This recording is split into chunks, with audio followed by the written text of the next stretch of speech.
Welcome to the Texas Medical Association's Distance Learning Center.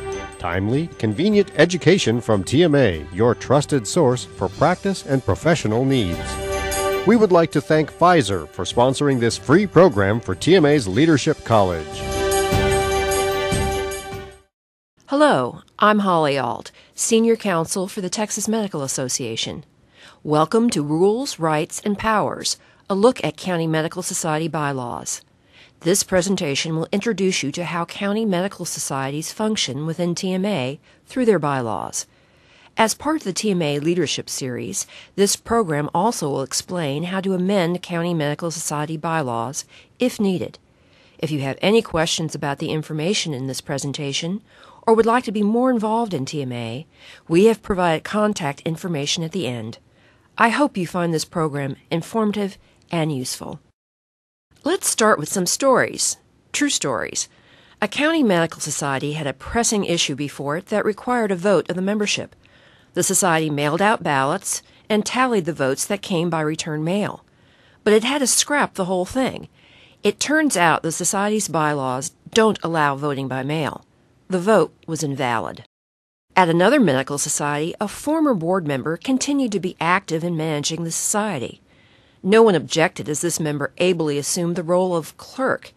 As such, he became privy to all the emails shared among the board, and eventually someone raised objections. The society bylaws didn't provide for a clerk position. Who had invested this member with his extra privileges? As these stories illustrate, bylaws can provide clear rules for action with clear consequences if the rules are broken. Or they can be vague on certain topics with potentially divisive consequences when members disagree on interpretation. Remember, your bylaws are the fundamental and legally binding rules by which your county medical society governs itself. Think of them as the organization's contract with your members. A CMS's bylaws are not an arbitrary set of rules. County medical societies are chartered by TMA. A society's constitution and bylaws may not be in conflict with the TMA constitution and bylaws. The TMA Board of Counselors must approve each CMS's constitution and bylaws, including any amendments. Further, county medical societies may incorporate if they choose. Incorporate CMSs must adhere to the Texas Business Organizations Code regarding nonprofit corporations. These county medical societies must adopt certificates of formation.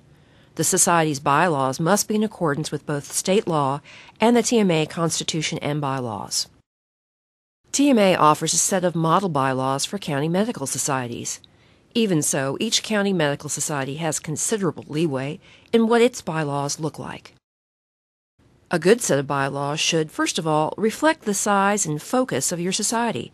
For example, TMA requires every CMS to have a standing public grievance committee. But some societies may elect to have additional standing committees as well. Also, each society can set its own number for what constitutes a quorum at executive board and general membership meetings. 2. The bylaw should also be flexible enough to allow your CMS to function effectively without frequent amendment. For example, the bylaw should specify a required number of general membership meetings per year, but not necessarily exact days for the meetings. 3. Finally, the bylaw should be specific enough to provide structure and discretion to the board and members in accomplishing these goals. The bylaw should spell out valid voting procedures, for example. Before we delve further into bylaws, let's talk about incorporated versus unincorporated status for county medical societies. First of all, do you know if your society is incorporated or not? Sometimes CMS leaders aren't sure. You can find out through the Texas Secretary of State's office for a fee or by calling the TMA Knowledge Center at 800-880-7955. Generally, TMA recommends that county medical societies incorporate, but each arrangement has its pros and cons. Both types of societies are legal organizations separate from their members. They are separately treated when looking at the liabilities, duties, and rights with respect to contractual and tort issues. They can sue or be sued, they can buy and sell real or personal property, and they can be the beneficiary of trusts, contracts, or wills. One major benefit of unincorporated county medical societies is the lack of strict organizational reporting and registration requirements imposed upon it by the state. This allows for more informal administration. On the downside, the statutes governing these societies have not been interpreted yet by case decisions to provide guidance. A strong set of bylaws is essential for the smooth operation of an unincorporated county medical society. A big advantage of incorporating a medical society is the clearly delineated liability protection the state offers directors and officers. In return for this protection, these societies must operate under the requirements of the Texas Business Organizations Code. The law specifies certain details about structure, operation, record-keeping, and reporting, especially of financial activity and all board, committee, and member meetings. This makes the administration of an incorporated CMS more complex than its unincorporated counterpart, but provides a solid blueprint for a strong organization and better accountability to its members. The TMA Board of Counselors approved revised model bylaws in 2000 to conform to amended state law and have updated them several times since. It might be time to compare your society's bylaws with the model to see if an update is in order. Remember, the model bylaws are just that, a model only. A county medical society generally is not obligated to follow the language of the model except where noted. That is, where the model specifically conforms to the state law or the TMA Constitution and bylaws. The model bylaws are not meant to be a one-size-fits-all document. In fact, the Board of Counselors would reject an attempt by a CMS to adopt the model as is. That's because the text of the model bylaws suggests more than one way to word some policies to help the CMS customize them. The County Medical Society should choose its policies based not only on its incorporated versus unincorporated status, but also on number of members, geographic size, demographics, experience, interests, and needs. And as these factors change, so should your society's bylaws. For example, if at its last bylaws update your CMS did not have a residency program in a hospital within its geographical boundaries, and now it does, your society should amend its bylaws to add a resident member category.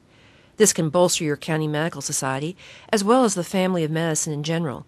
It will bring more physicians into TMA, strengthen medicine's voice, increase the dues pool, and help cultivate new leaders for the future. Or if your county medical society has experienced difficulty persuading members to respond when a complaint is filed against them through the Board of Censors or Public Grievance Committee, the model bylaws offer an optional provision your CMS may want to adopt. It states the disciplinary responsibilities of members and how the investigating body should handle a non-response. Amending your bylaws to include this provision can strengthen the peer review process in your county. What's the procedure for amending bylaws? For starters, consult your bylaws. At minimum, they will specify who can propose the amendment. For example, any member or only the executive board. Who gets to vote? That is, the members. How they can vote. For example, at a regular society meeting where there is a quorum, at any society meeting, or by mail. The vote required to adopt the amendment. For example, 2/3 of the quorum present. And how advance notice is to be given. If your bylaws say members may vote at a meeting after the amendment has lain on the table at least one day, that means someone must introduce the amendment at one meeting at which the proposed language is recorded in the minutes, and then voting takes place at a latter meeting. Some bylaws may require a 30-day notice of the proposed amendment by mail. Others may require that the proposal be published in the Society's newsletter or magazine. TMA bylaws specify that county medical societies should follow Sturgis, the standard code of parliamentary procedure, unless otherwise specified in their bylaws. Sturgis says a proposed bylaws amendment should be germane to the section to which it applies, and state it in such a way that if adopted, it can be inserted directly into the bylaws. A notice to members of a proposed bylaws amendment would look like this. The title names the chapter and section to be amended. The first paragraph spells out what language the amendment proposes to delete and what it proposes to add. The last paragraph shows how the full section will read if the amendment is adopted as proposed. At the meeting at which the bylaws amendment is on the agenda for a vote, the president, or someone on the bylaws committee if there is one, should read the amendment. Someone from the committee or another member can move its adoption. Under Sturgis at this point, the proposed bylaws amendment is just like any other motion. It can be amended, and the amendments can be amended, and so forth. These amendments to the originally proposed bylaw amendments require no previous notice and only a majority vote for their approval, even if the original motion to amend the bylaws did require advance notice and needs, say, a two-thirds vote to pass.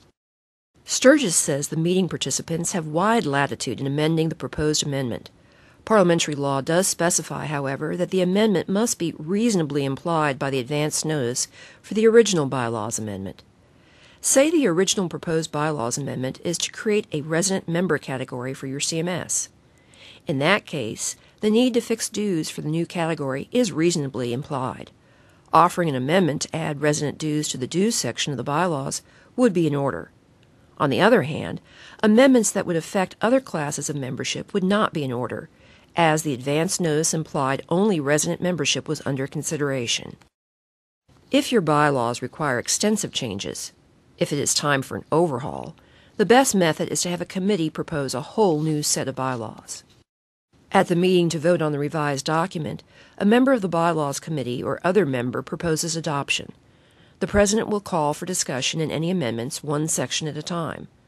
Once all the amendments have been resolved, members present vote on the document as a whole. Only a simple majority is needed for adoption of the complete revision.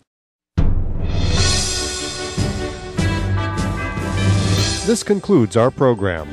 Questions? Contact the TMA Knowledge Center at 1-800-880-7955. Thank you for using the TMA Distance Learning Center.